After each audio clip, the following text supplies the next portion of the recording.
Hello. So welcome back. Do this, which I think is a great practice. Let's just have 1 minute of being quiet together, and then we'll carry on.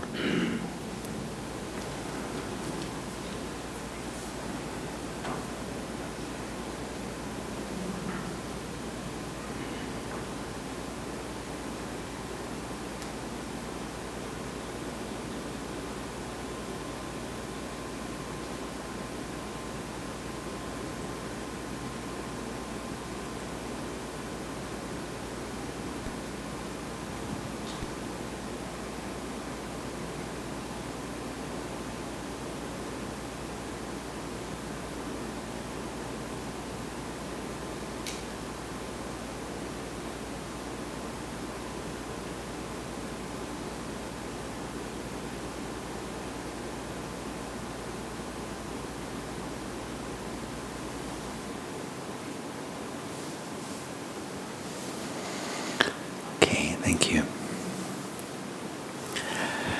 So just before I continue with this, one question had come up. Somebody was asking about the method of meditation. I just want to ask, would this be interesting for everyone to spend a few minutes talking about the method of meditation? Yes. Yeah? Okay, so I'll cover that also in this session. For now, let's come back to this. And we were talking about how to know what is in your danger box in order to move it into the learning box. So 3 things I have found useful. One is that is just to listen out to general comments that other people make about you. So for example, if it comes from different people, the same thing, like you're a bit lazy. If you hear this from different people, maybe there is some truth there. Maybe it's worth looking in the mirror and just checking myself. Or if people say you're a bit stubborn in your ways. If it comes not just from one person but from different mouths, then that's useful to see if different people are saying the same thing at different times, maybe there is some truth there. So why not just to check myself and see, maybe, I have some of this within me. So one thing is this, just generally keeping your eyes and ears open for comments that other people make about you and about your behavior. Second thing is what I think we become good at when we become regular meditators, is to become what we call a detached observer of your own mind. Now, the mind is described as being a child. And a child can get happy very easily, a child can get upset very easily. And you, in a way, which is your intellect, is a mother or a father of your mind, the child. So when people do meditation regularly, you begin to create this kind of healthy space between you and the behavior of your mind. So you can see, for example, your mind getting upset, or your mind getting angry, or your mind feeling emotional. And when that happens in day-to-day life, when you experience some kind of emotional turbulence, it's a good indicator, there is something here, there is something within my danger box that's showing itself. And this practice of being a detached observer of the self helps you to see what you could not normally see. Our blind spots get hidden from us, largely because the emotions and thoughts and desires are so much that we can't see through them. But as a detached observer with a regular meditation practice, we begin to have this distance, then I can see how my mind is behaving, and I can understand the mechanisms by which, for example, I may get angry. Now let me ask you, is there anyone here who never gets angry at all? 0%.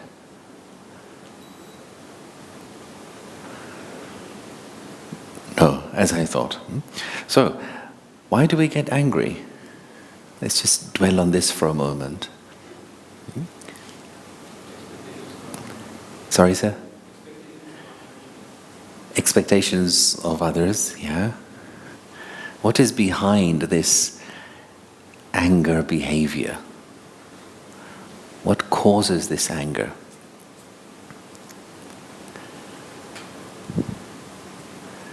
I think it's my own judgment of morality. I think what is true is wrong. It's pure and Right. So it's to do with us. Nothing to do with anybody else. Right? So from now, none of us will ever say, you know, he or she makes me angry.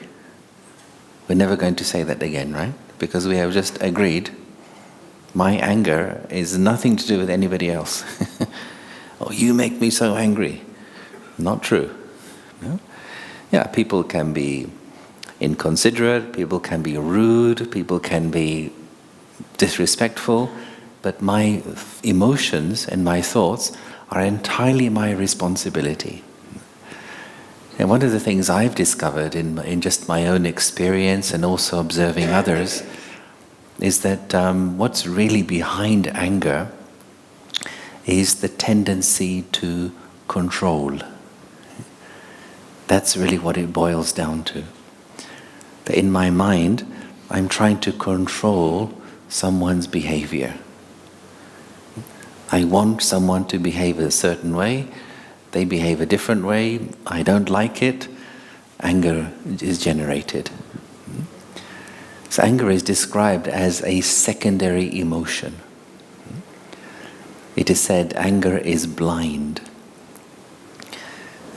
Anger is a temporary form of insanity. That when you're angry, you are technically mad at that time.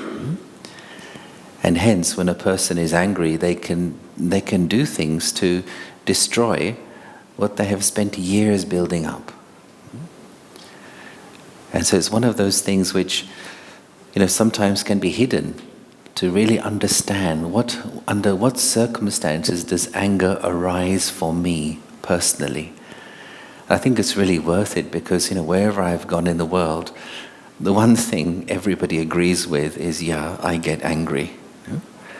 And of course there's anger in actions, there's anger in words, but there's anger in thoughts and feelings.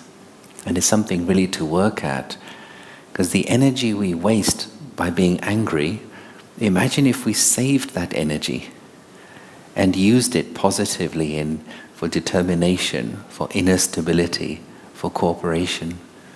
So a big part of let's say a yogi life is learning how to channel this energy of anger into a positive direction.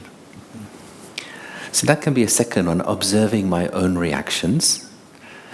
And a third one could be to talk to a good and trusted friend. So somebody who knows you well, somebody who has love for you, somebody who you know is going to be honest with you, and you can just ask them, say, what can you see in me which maybe I cannot see? Give me some personal feedback. How could I be better? As it is said that what a host sees in 1 year, a guest can see in 1 minute. Right? A guest comes into your house and sees, what's that stain on your carpet? And for 1 year you have got used to it, you couldn't see it. It's the same with our inner landscape. We get so used to it we don't realize, but another person can say, hey, I think maybe you should work on this. And so this kind of personal feedback, if we are ready to listen to it, can be a fast track to knowing yourself. Yeah? And once you know then of course it's a question of working on it. Learning how to overcome that and move it into your security box. So for example, when it came to, as you mentioned, expectations, it does happen. We enter maybe into a conversation or into some interaction with somebody with a mind full of expectations. And we don't realize that my expectations are making me tense. And because I'm tense, the other person is picking up on my tension. And so two tense people trying to have a conversation. Doesn't work, right? It's like I'm hiding behind my armor, firing at you, and you're hiding behind yours, firing at me. And then a conversation feels more like a negotiation. Okay? And so I love the saying that expectations are an invitation to irritation. When I begin to drop the expectations and change them into acceptance, then you enter conversations, interactions, feeling much more calm, much more natural. And because you're feeling calm and natural, it gives a message to the other person, hey, you have permission to be yourself. And that begins to change the way we relate to other people. So you develop a skill, a life skill within yourself, or an interpersonal skill. You know how to, in this case, interact with certain personalities. The more you practice, the more it becomes natural to you, such that you no longer need to consciously practice that anymore. It's very natural for you. And I think what happens as we really evolve is that this box will become bigger. As you're making that upgrade, or you can call it personal evolution, your magic box becomes bigger and bigger and bigger until it's the only box left. Right? That's called being perfect. And I guess that's, in essence, the sort of the ideal of a human being is to be so full of wisdom, you don't even know it anymore. You just are it. Yes, sir, did you have your hand up? Yeah.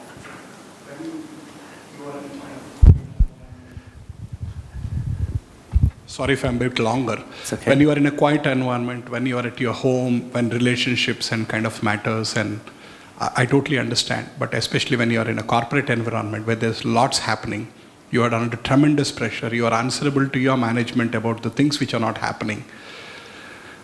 So in that situation where how can you calm down your expectations? Because as a team you got to deliver a lot, and maybe you might be calm to your team and accept their non-deliverance, but you are answerable to your management by the end of the day, otherwise you are considered as not delivering or unsuitable.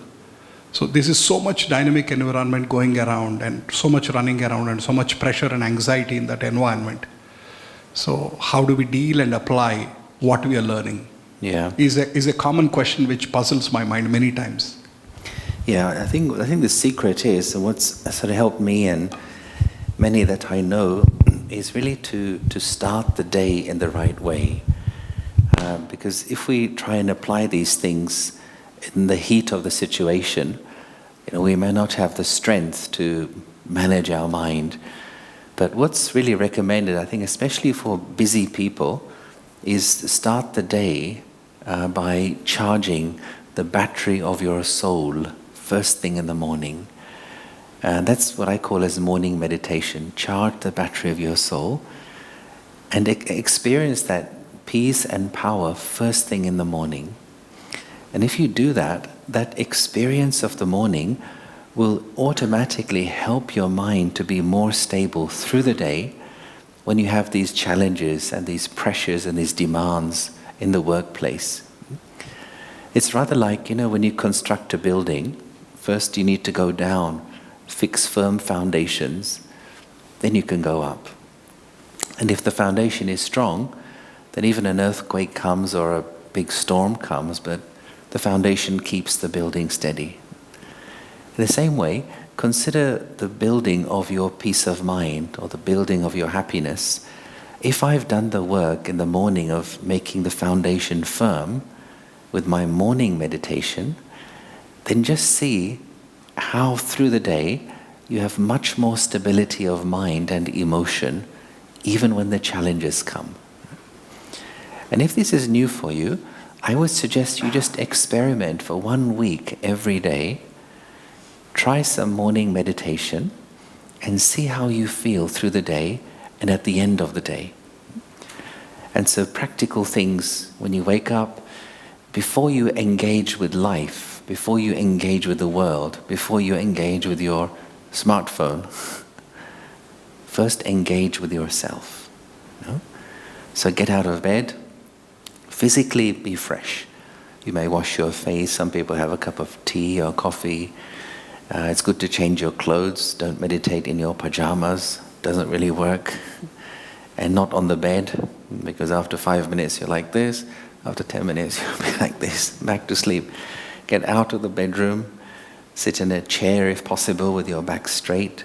So physically fresh and alert, sitting in the right place. And if it helps, use some music or even, a CD commentary. We have some here. Of course, once you're an experienced meditator, you don't need music, you don't need anything. But in the early stages, the mind does need directing. So if you do it consciously as a practice, see how much difference it makes. Then think about talking to the family or the breakfast or the news or the traffic or the weather. So I like to, myself, I use this image with the 3 fingers. I think last year also I showed this to those who are here. It's like, for me, first thing in the morning, engage with yourself. Okay? Remember who you are. Remember just the thought, I am peace. I am a peaceful soul. Meditate on that first thing in the morning.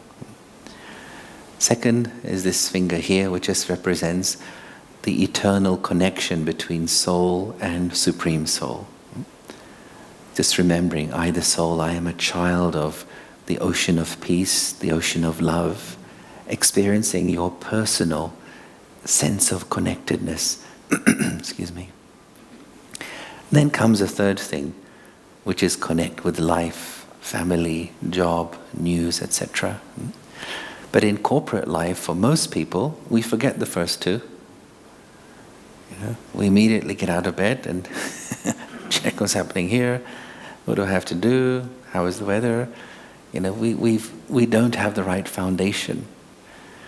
And therefore, if we implement the first 2 things, see how things begin to flow more easily. And one more thing, let me add.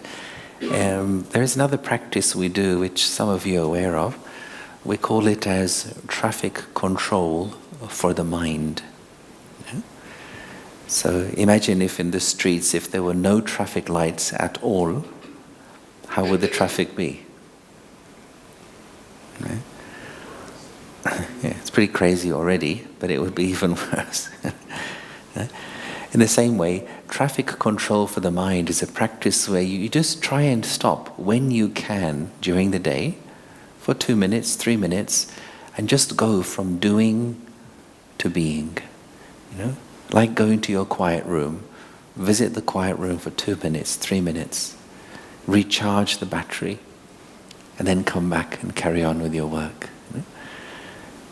And the times we would suggest, and of course your own schedule is according to your lifestyle. But for example, 10:30 in the morning, mid-morning, one maybe mid-afternoon, maybe 2:30, just to give a little refresher to the mind. Right? How many times do you have chai every day? Thrice, you say? Only twice. Okay, it's not bad. Yeah. 4 times, okay. Any increase in 4? So you have a chai to feel fresh, In the same way, think of a little meditation as a mind refresher. Just to travel from doing to being, refresh, then go back to your work and see how different it is when your mind feels relaxed and fresh. Okay, all right. Yes, sir.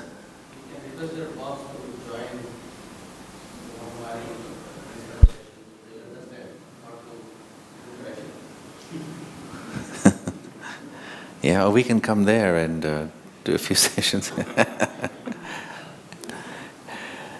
Okay, so now I'd like to come to another part, which is where you do a little bit of work on just knowing yourself better, so then you can think of where you can upgrade in your life. So you need a pen and a piece of paper. I think you'll have that in front of you. And so in this little exercise, I will ask you some questions about yourself and give you a few moments to think of the answer, and then you write down the answer, right? So maybe we can have some soft music. Keep the lights on. Soft music, which can just help us to reflect. Okay, so just before we start, it's just important to be in that right mental position. Okay?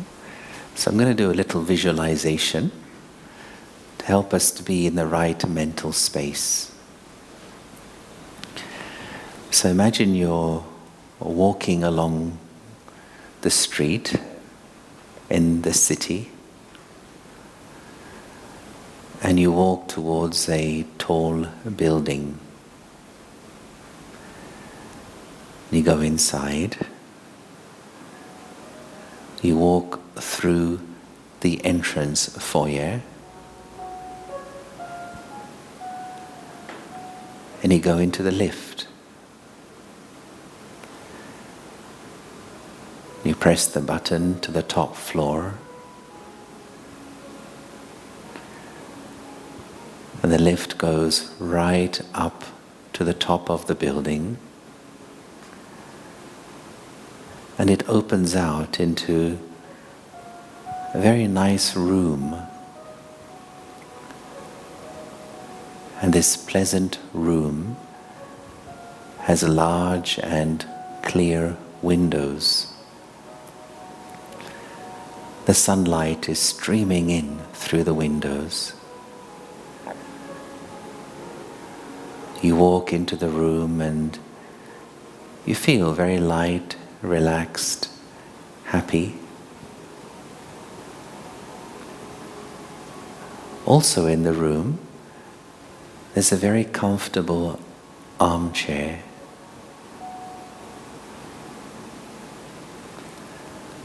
And you go and you sit down in this armchair.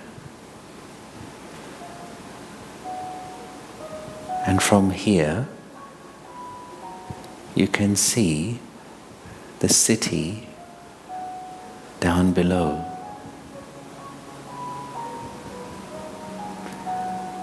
You can see people and cars moving in different directions. The hustle and the bustle of the city is all down below you. And you just observe from your room, detached, free, uninvolved, just observing.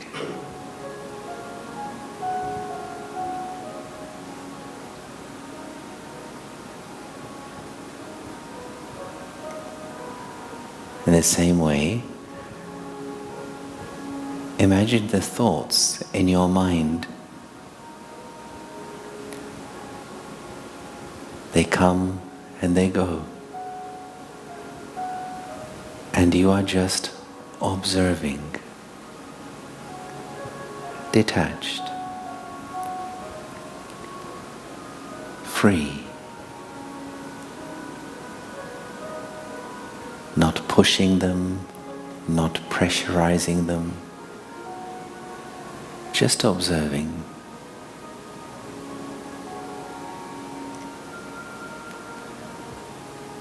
And so now, here come the questions. So question number 1. Think of times in your life when you were successful. It could be at work, it could be at home, it could be in your studies. It could be something very simple, very small, or it could be something bigger. Any kind of success.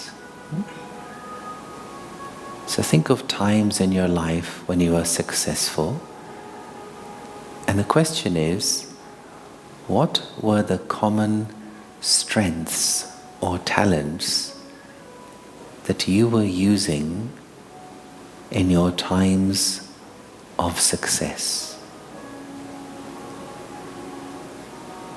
So I repeat, at the times when you were successful, what personal strengths, talents, or abilities were you applying at those times of success? And so just write that down on your sheet of paper.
So in a moment we have question number 2.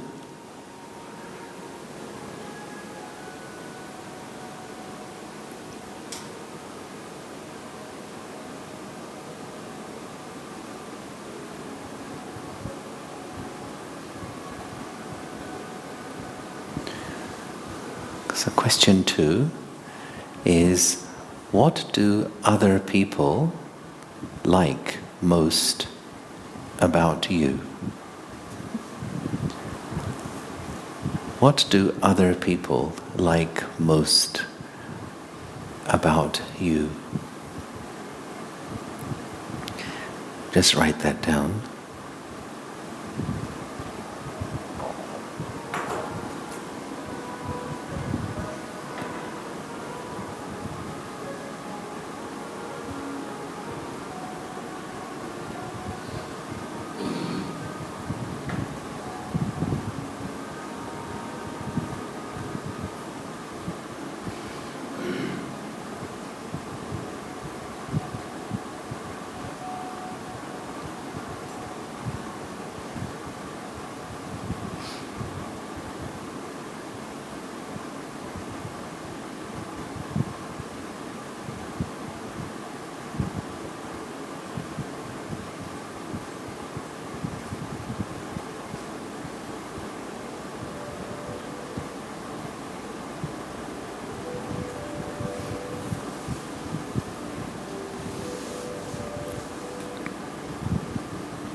question number 3. What do you like the most about yourself? What do you like most about yourself? As an individual, what is your gift to the world?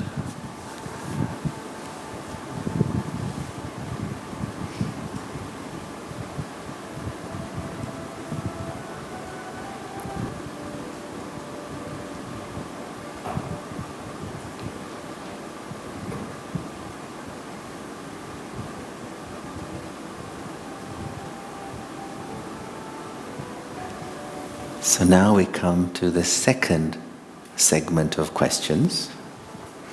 We look at the other side. So question 1. Again, you may just close your eyes to reflect.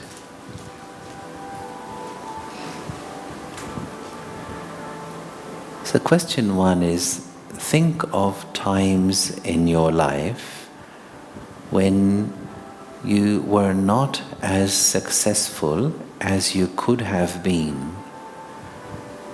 In other words, times in your life when you failed at something. Again, it could be something simple at home in cooking something.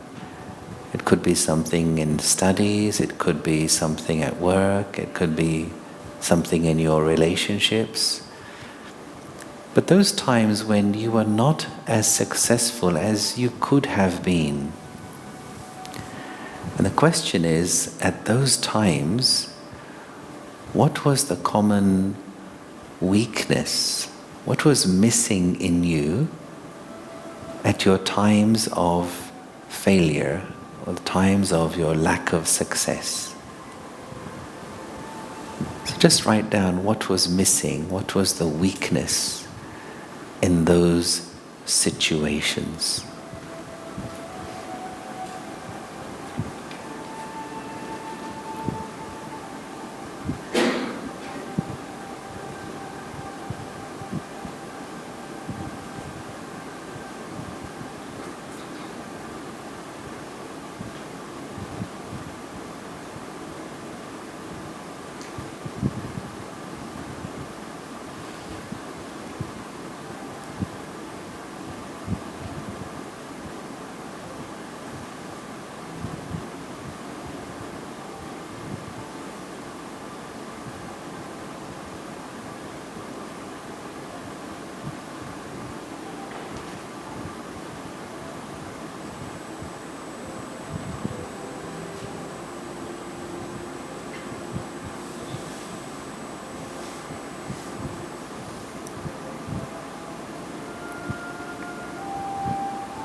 And then coming to question 2.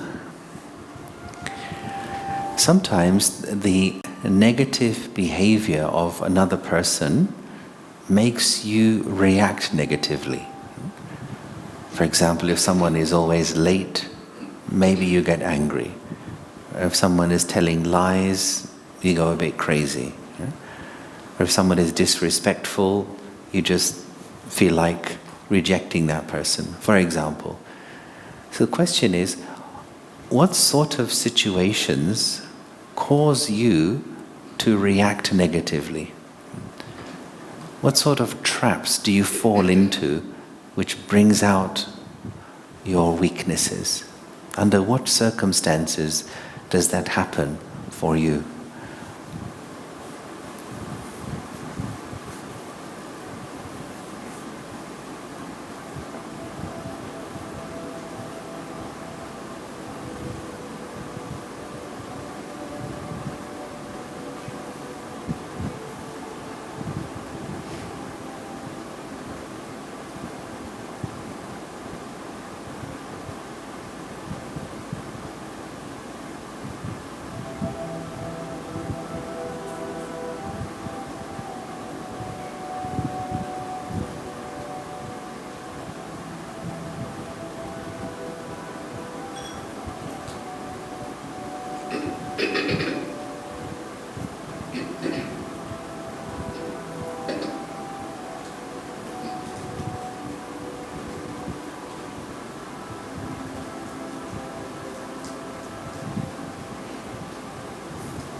last question. So the last question is about the sort of comments and feedback you get from other people. There are 3 kinds of feedback, or you may say 3 kinds of signals. Excuse me. So sometimes people give you a green signal. A green signal is when they say, what you're doing is good, that's great, carry on, I love your attitude. Green signal. Sometimes people give you an amber signal or an orange signal where they say, be a bit careful there. Pay attention, be cautious in the way that you do things. Sometimes you get a red signal from other people. Red signal is, you really should change your attitude here. This is not good. You need to think twice about this. Where people try to warn you or give you a red signal for something. So the question is, what kind of red signals do you get from other people?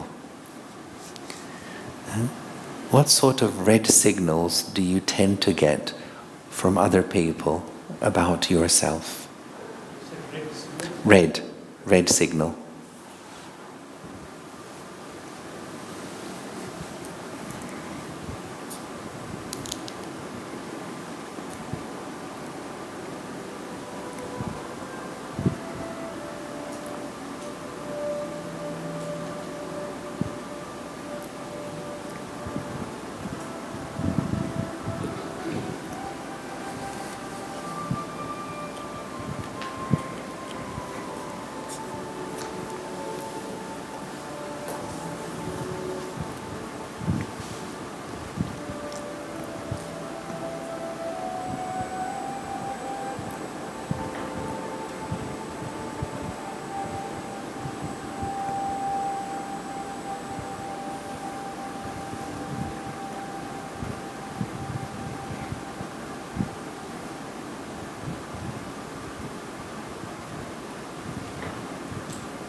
Okay, how are we doing? Everyone finished? So the next part is I invite each of you to come up one by one on the chair and read out all your answers to the group. No? You don't want to do that? Okay, maybe next year we do that. No, just a joke. You don't have to do that. But what is useful is a little bit of expression at this point. So I'll ask you to get into maybe groups of 3s if you can, or 2s if you prefer.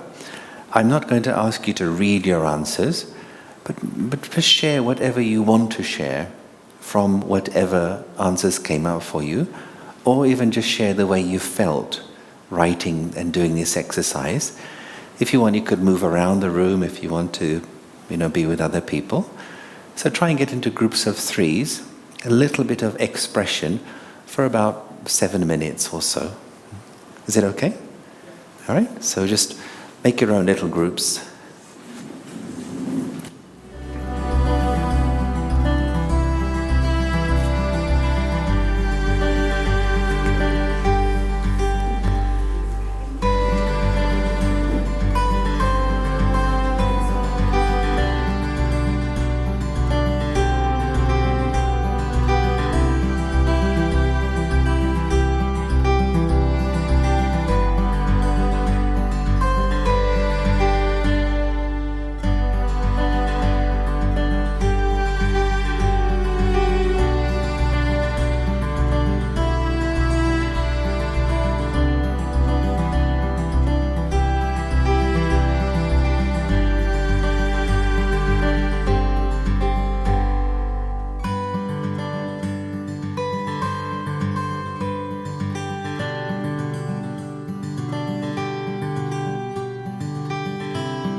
Okay, thank you, thank you, thank you. If I could just ask you to finish off there.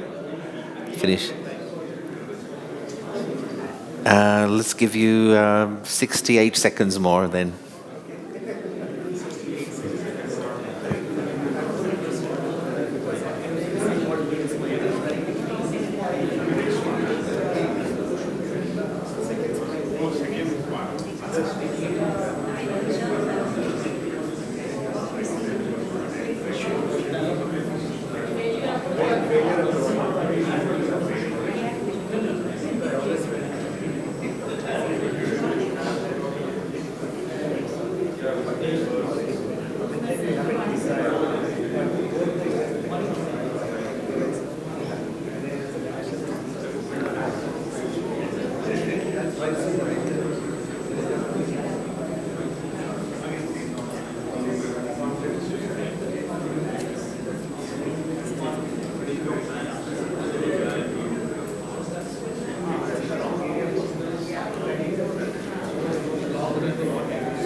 Okay, thanks everyone. If you could come back together as one group, please.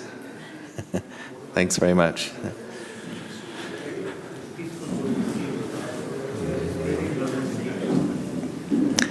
So, just before we come to the final part, how did you find that exercise?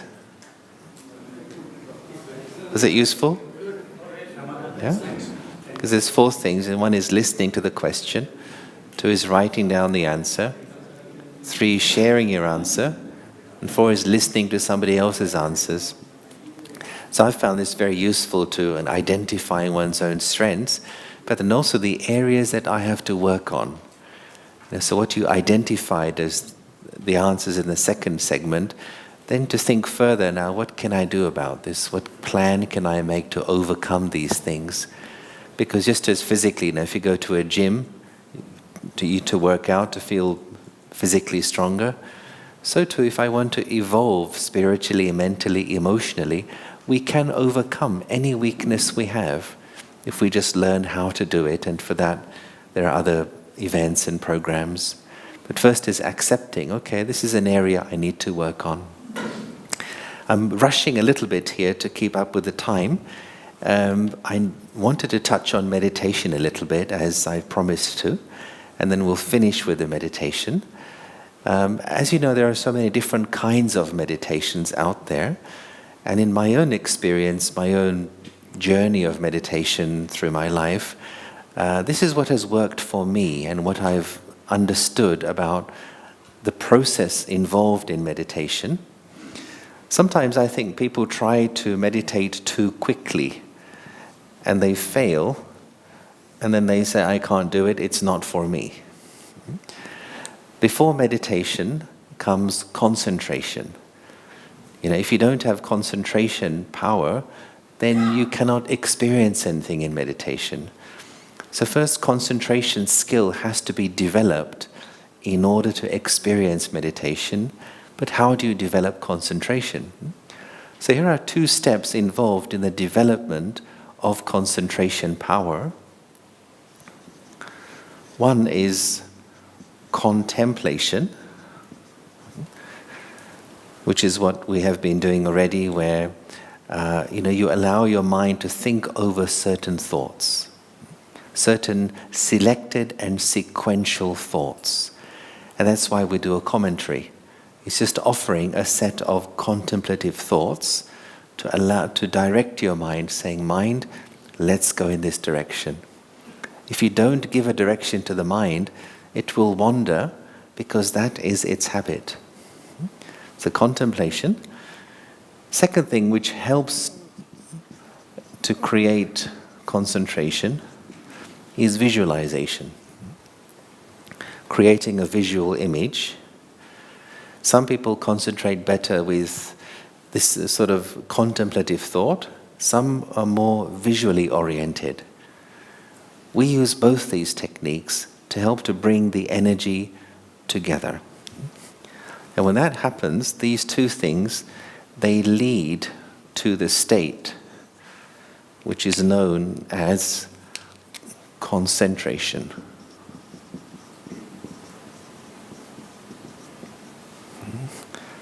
So concentration is where your mind and your intellect, they come together. What I feel like doing and what I should do, when there is a match between the two, that is called concentration. And when there's concentration, this leads to experience. And that is what is known as meditation. Meditation isn't thinking. Meditation isn't not thinking.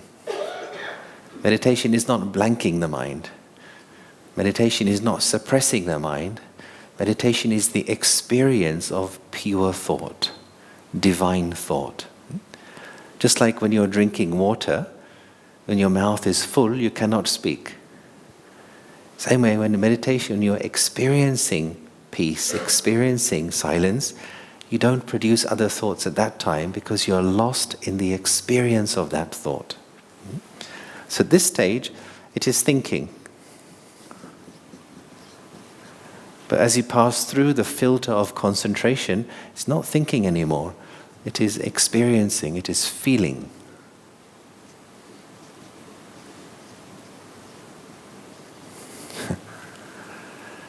Okay? Now, of course, it takes practice. Just like any skill, concentration is a skill to develop with practice. So I'm just going to leave that up there. And let's just end off this session with a little meditation together. So I'm going to invite David to come up and play a little bit of live soft music. So a final meditation before we come to the wrap-up part.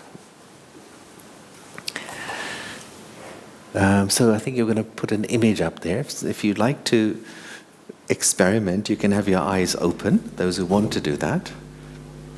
But if your eyes are open, you need something to look at. So here is an image which can help, a visual image. And that's just the symbol of the soul energy which resides in the center of the forehead. So either you can look at that if you're comfortable, or if you want, you can look at the forehead of Yogesh right here. Or if you prefer anything, you may look at any image. But it's important to have a point of focus and concentration as we listen to the commentary.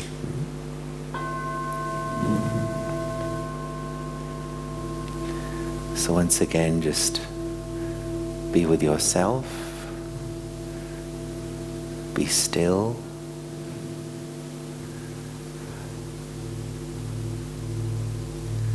and we start with the question, who am I?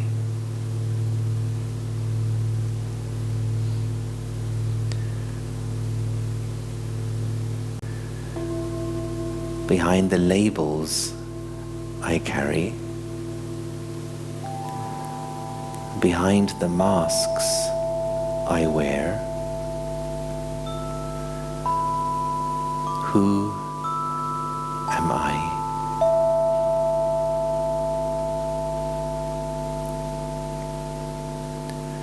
I am not my profession. I am not my nationality. I am not my relationships. Who am I behind all of these labels?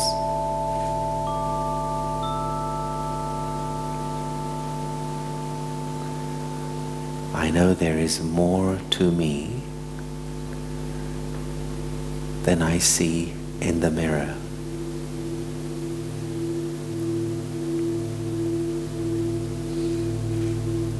And so just bring your attention towards yourself.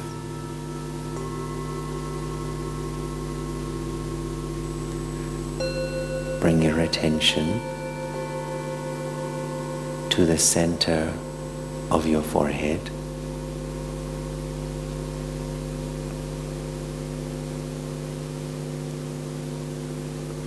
And here, picture a beautiful, sparkling star of peace.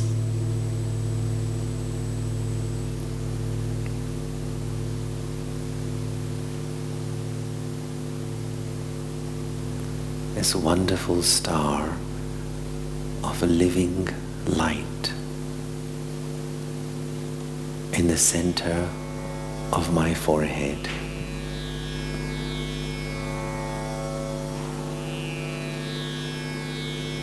This is me.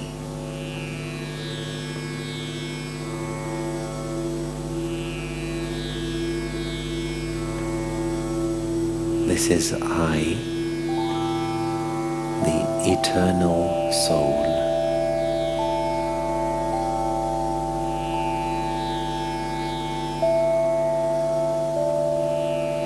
I am light.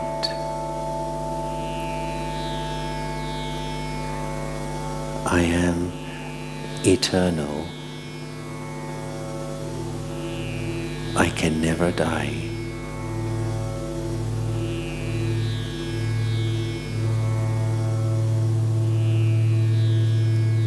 I am peace.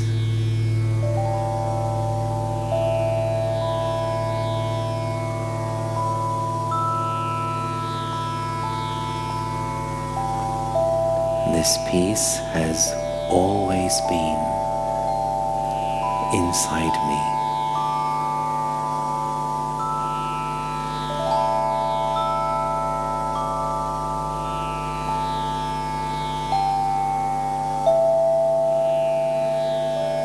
Just be with the thought, I am a peaceful soul.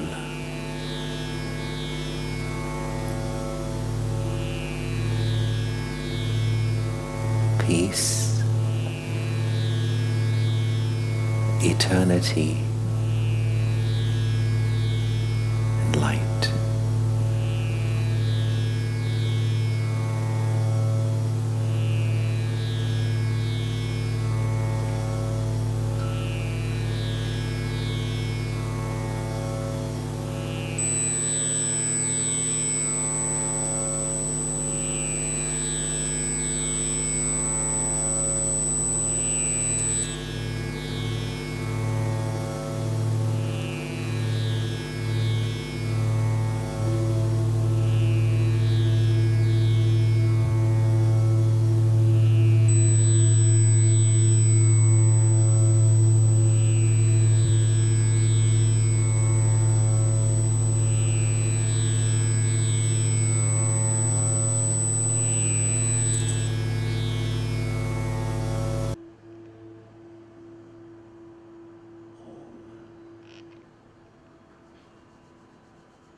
Thank you so much, Yogesh Bhai.